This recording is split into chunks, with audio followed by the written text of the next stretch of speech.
क्या आपने भी पिछले कुछ समय से एक अजीब सी बेचैनी महसूस की है, एक अंदरूनी खिंचाव सा, या ऐसा लग रहा हो जैसे कोई बड़ा बदलाव आने वाला है, लेकिन ये समझ नहीं आ रहा कि वो क्या है, कहाँ से आ रहा है? अगर ऐसा कुछ महसूस हो रहा है तो आप अकेले नहीं हैं। आज हम फरवरी 2026 के बारे में गहराई से बात करने वाले हैं। और ये सिर्फ कैलेंडर का एक और महीना नहीं है, बल्कि एक ऐसा समय है जो ब्रह्मांड हमारे सोचने, निर्णय लेने और दुनिया से जुड़ने के तरीके को एक नया आकार दे रहा है। बिल्कुल, ये एक ऐसा दौर है जहाँ सतह के नीचे बहुत कुछ चल रहा है और लोग उसे महसूस तो कर रहे हैं, पर शायद उसे कोई नाम नहीं दे पा रहे। सही कहा। और आज की हमारी चर्चा का जो आधार है वो कॉस्मिक करंट्स नाम का एक ज्योतिषीय विश्लेषण है जी, जो खास तौर पर फरवरी 2026 के लिए तैयार किया गया है।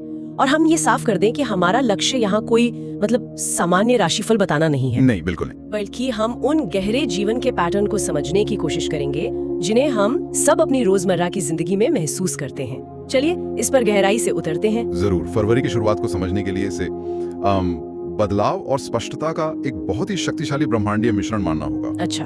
और यहाँ एक बात समझना बहुत जरूरी है, ज्योतिष में ग्रह कोई भविष्यवाणियां नहीं करते। वो असल में ऊर्जा के खाके या कह सकते हैं एनर्जी टेम्पलेट्स की तरह हैं। Energy templates. हाँ, जो हमारे मूड, हमारी पसंद और हमारी गति को एक तरह से प्रभावित करते हैं, उसे एक आकार देते हैं। ये दिलचस्प है क्योंकि ज्यादातर लोग ज्योतिष को इसी तरह देखते हैं।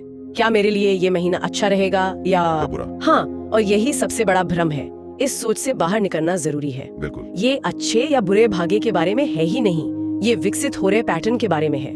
असल में फरवरी 2026 खास इसलिए है क्योंकि शनि जो संरचना, अनुशासन और कर्म का ग्रह माना जाता है, अच्छा, वो एक बिल्कुल नए क्षेत्र में प्रवेश कर रहा है। अच्छा। अगर सरल शब्दों में कहूँ तो हम सबकी जिंदगी के नियम बदल रहे हैं। नियम बदल रहे हैं। हाँ। इसलिए इस महीने को एक पुल की तरह देखना सबसे सही होगा। पुल? कैसा पुल? हम जो थे और जो हम बन रहे हैं उसके बीच का एक पुल। अच्छा।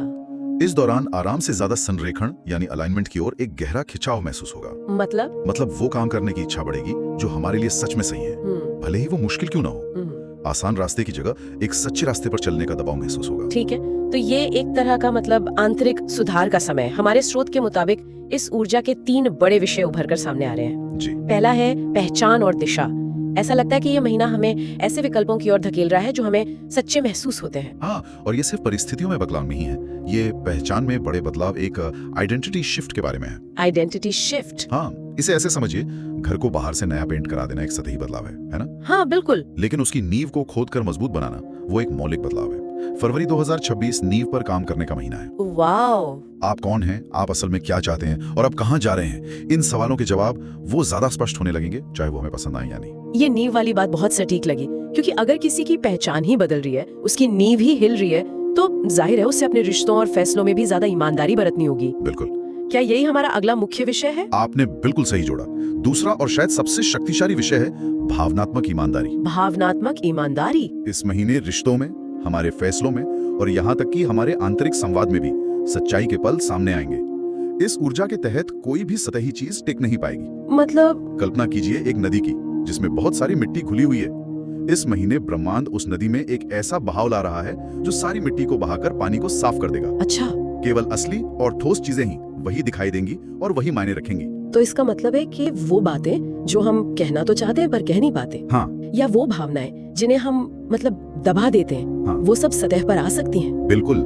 सोचिए किसी ऐसे व्यक्ति के बारे में जो अपने काम से नफरत करता है पर सबके सामने दिखाता है कि सब ठीक है। इस महीने हो सकता है कि वो अचानक किसी मीटिंग में कुछ ऐसा बोल दे जो वो सालों से सोच रहा था। वो ईमानदारी बाहर आना चाहेगी क्योंकि उसे दबाए रखने की ऊर्जा वो अब खत्म हो जाएगी। ये सुनने में जितना रोमांचक है उतना ही डरावना भी हो सकता है। हो सकता है, बिल्कुल। तो ये जो तीसरा विषय है वो सुनने में थोड़ा विरोधाभासी लगता है। परिवर्तन से पहले की गति, इसका क्या मतलब है? क्या हम एक ही जगह पर तेजी से घूम रहे हैं या आगे बढ़ने से पहले 2 कदम पीछे जा रहे हैं? हाँ, कुछ वैसा ही। आपका सवाल बहुत अच्छा है। ये दोनों ही बातें कुछ हद तक सही हैं। इसका मतलब है कि इस महीने जीवन एक सीधी रेखा में महसूस नहीं होगा। एक ही दिन में बेचैनी, झिझक और फिर अचानक से एक आश्चर्यजनक स्पष्टता का अनुभव हो सकता है। अच्छा। इसकी सबसे अच्छी मिसाल एक गुलेल है। जब आप गुलेल से पत्थर फेंकते हैं तो उसे आगे फेंकने के लिए पहले पीछे खींचना पड़ता है। सही बात है। वो पीछे खींचने का पल ही परिवर्तन से पहले की गति है। आपको लग सकता है कि आप पीछे जा रहे हैं, लेकिन असल में आप आगे की एक बड़ी छलांग के लिए ऊर्जा इकट्ठा कर रहे हैं। वाओ, पहचान की नींव, भावनाओं का साफ पानी और आगे बढ़ने के लिए पीछे खींचती गुलेल। तो ये तीनों विषय मिलकर एक बहुत शक्तिशाली माहौल बना रहे हैं। हाँ, और ये तीनों मिलकर एक ऐसी अंतरधारा बनाते हैं जो अदृश्य है लेकिन बहुत शक्तिशाली है। ये एक ऐसा महीना है जो हमारे साथ क्या होता है उससे ज्यादा ये बदल देता है कि हम निर्णय कैसे लेते हैं। अच्छा, ये बाहरी घटनाओं से ज्यादा हमारे आंतरिक बदलावों पर केंद्रित है। ये बहुत दिलचस्प है। अब जैसा कि हमारे स्रोत में बताया गया है, हर राशि इन विषयों को एक अलग ज्योतिषीय नजरिए से अनुभव करती है, लेकिन 12 राशियों को एक एक करके समझना तो थोड़ा मुश्किल हो सकता है। हाँ, वो काफी लंबा हो जाएगा। कोई बेहतर तरीका है इन्हें समझने का? जरूर। सबसे अच्छा तरीका है राशियों को उनके तत्व के हिसाब से समझना। अग्नि, पृथ्वी, वायु और जल। ठीक है। मूल ऊर्जा सबके एक जैसी है, लेकिन उसका प्रभाव जीवन के अलग अलग क्षेत्रों में महसूस होता है। ठीक है, तो चलिए अग्नि तत्व की राशियों से शुरू करते हैं। मेष, सिंह और धनु, उनके लिए ये ऊर्जा कैसे काम करेगी? अग्नि तत्व की राशियां जुनून, कर्म और पहचान से जुड़ी होती हैं, है ना? हाँ। उनके लिए ये महीना एक्शन लेने के बारे में है, लेकिन सोच समझकर।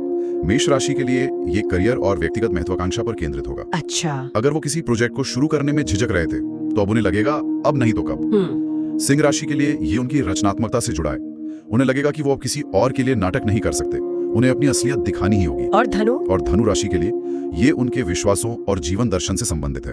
हो सकता है वो किसी ऐसी मान्यता पर सवाल उठाएं जिसे वो सालों से मानते आ रहे थे। संक्षेप में अग्नि राशियों के लिए ये महीना सच्ची एक्शन का है, यानी जुनून को एक दिशा देना। ठीक है। अब बात करते हैं पृथ्वी तत्व की राशियों की। वृषभ, कन्या और मकर, ये तो स्थिरता और व्यावहारिकता के लिए जानी जाती है। उन पर क्या असर होगा? पृथ्वी तत्व की राशियों के लिए ये महीना उनकी नींव को हिलाने वाला हो सकता है, लेकिन अच्छे के लिए। अच्छा। वृषभ राशि जो आराम पसंद करती है, उसे अपनी भावनात्मक सुरक्षा के दायरे से बाहर निकलने के लिए प्रेरित किया जाएगा।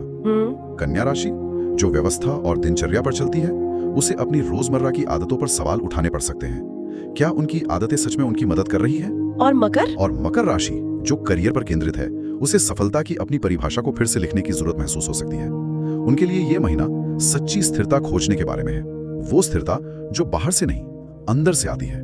ये दिलचस्प है क्योंकि उनके स्थिरता की परिभाषा ही बदल सकती है। अब वायु तत्व की राशियां मिथुन, तुला और कुंभ, ये संचार और विचारों से जुड़ी हैं। वायु राशियों के लिए यह महीना मानसिक और सामाजिक ईमानदारी का है।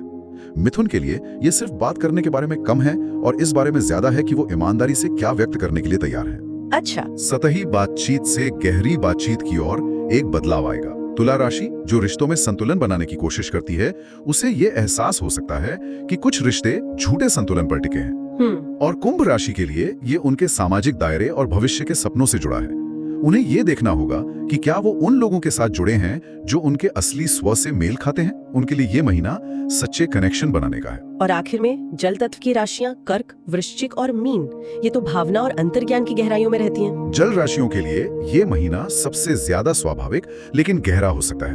वो पहले से ही इन धाराओं को महसूस कर रही होंगी। कर्क राशि के लिए घर और भावनात्मक सुरक्षा की रेखाएं धुंधली हो सकती हैं। उन्हें एहसास हो सकता है कि जिसे वो घर समझते थे वो अब वैसा महसूस नहीं होता। अच्छा। वृश्चिक राशि जो सच्चाई और परिवर्तन से जुड़ी है, उसे किसी छिपे हुए सच का सामना करना पड़ सकता है।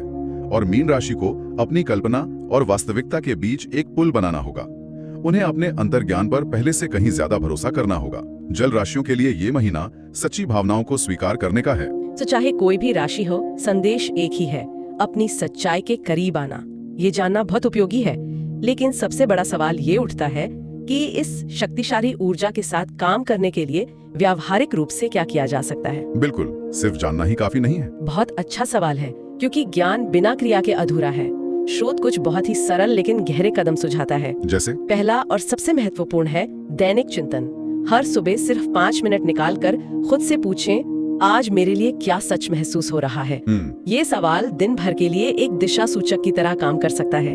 ये आपको बताएगा कि आपको अपनी ऊर्जा कहाँ लगानी है। ये सुनने में बहुत सीधा और शक्तिशाली तरीका है। दूसरा कदम है प्रतिरोध पर ध्यान देना।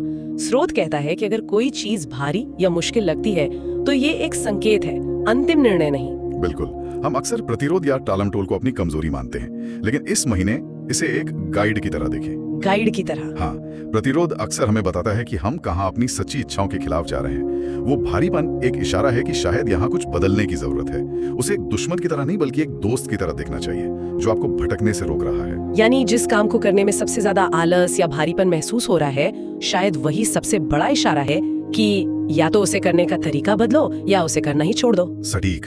और तीसरा और आखिरी कदम है विचार के लिए जगह बनाना।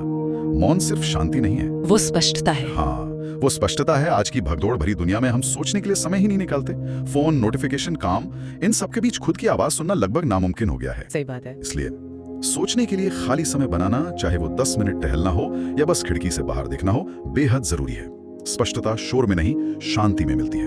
तो ये 3 कदम, दैनिक चिंतन, प्रतिरोध को समझना और सोचने के लिए समय निकालना, हमें इस महीने की ऊर्जा के साथ बेहतर तरीके से जुड़ने में मदद कर सकते हैं। हाँ, और स्रोत इस बात पर जोर देता है कि ये असली ज्योतिष है, अंधविश्वास नहीं। ये अपने पैटर्न को देखने और उनके साथ काम करने का एक निमंत्रण है। ये भविष्य बताने के बारे में नहीं है, बल्कि वर्तमान को बेहतर ढंग से समझने और जागरूक विकल्प बनाने के बारे में है। तो अगर हम आज की पूरी बातचीत को समेटें, तो फरवरी 2026 की ऊर्जा बाहरी घटनाओं के बारे में कम है और हमारे अंदर हो रहे बदलावों के बारे में ज्यादा है। बिल्कुल। ये हमारी निर्णय लेने की प्रक्रिया और हमारे आंतरिक संरेखण में एक गहरा बदलाव है। ये महीना हमें खुद के प्रति ज्यादा ईमानदार होने के लिए प्रेरित कर रहा है, चाहे वो कितना भी असुविधाजनक क्यों ना हो। बहुत खूबसूरती से कहा आपने। और हमारे स्रोत से मिली एक मुख्य बात जो इस पूरी चर्चा का सार है, वो यह है, ब्रह्मांड आपको किसी चीज में धकेलता नहीं है। हाँ। ये बस उसे दर्शाता है जो आपके अंदर पहले से ही प्रकट होने की कोशिश कर रहा है। वाह, ये तो सोचने पर मजबूर कर देता है। तो इसका मतलब जो भी बदलाव या खिंचाव हम महसूस कर रहे हैं, वो कहीं बाहर से नहीं आ रहा, नहीं, वो हमारे अंदर से ही उभर रहा है। बिल्कुल। ग्रह सिर्फ उस आंतरिक प्रक्रिया को गति और स्पष्टता दे रहे हैं। वे एक आईने की तरह काम कर रहे हैं जो हमें वो दिखा रहा है जिसे हम देखने के लिए अब तैयार हैं। तो आज की चर्चा को समाप्त करते हुए एक विचारोत्तेजक सवाल के साथ इसे छोड़ते हैं। हमारे स्रोत से प्रेरित होकर एक पंक्ति है, आज रात की स्पष्टता कल की दिशा तय करती है। शायद हमें बड़े बड़े 5 साल के प्लान बनाने से ज्यादा आज की सच्चाई पर ध्यान देने की जरूरत है। एक गहरा और जरूरी विचार। और अंत में ये सवाल कि अगर हम बाहरी सितारों की चाल देखने के बजाय अपने भीतर के सितारों को सुनना शुरू कर दें, तो क्या होगा? ये सोचना भी रोमांचक है कि भविष्य में वक्री ग्रहों, ग्रहणों और कर्म चक्रों जैसे विषयों में हमें और कितनी गहरी समझ मिल सकती है अगर हम उन्हें बाहरी घटनाओं के बजाय आंतरिक गाइड के रूप में देखें।